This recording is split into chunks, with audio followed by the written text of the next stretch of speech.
യൂസുഫ് അലി എന്ന വലിയ ബിസിനസ്സുകാരനെ അറിയാത്തവരായി ആരും ഉണ്ടാവില്ല.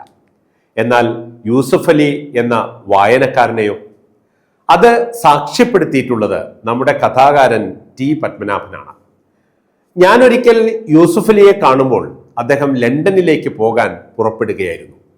സംസാരത്തിനിടയിൽ ഞാൻ ചോദിച്ചു, നിങ്ങൾക്ക് എങ്ങനെയാണ് വായനയ്ക്ക് ഇത്രയധികം സമയം കിട്ടുന്നത്?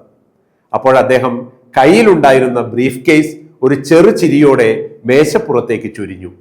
അതിൽ 4 പുസ്തകങ്ങൾ മാത്രമാണ് ഉണ്ടായിരുന്നത്. ഒന്ന് നിത്യചൈതന്യതിയുടേത്, മറ്റൊന്ന് കേരള സർക്കാരിന്റെ ആദ്യ പ്രവാസി സാഹിത്യ പുരസ്കാരം ലഭിച്ച AM മുഹമ്മദിന്റെ കഥാസമാഹാരം, പിന്നെ വേറെ 2 പുസ്തകങ്ങളും. തിരക്കുമൂലം വായിക്കാൻ സമയമില്ല എന്ന് പറയുന്നവർക്കുള്ളതാണ് ടി പത്മനാഭന്റെ ഈ അനുഭവ സാക്ഷ്യം.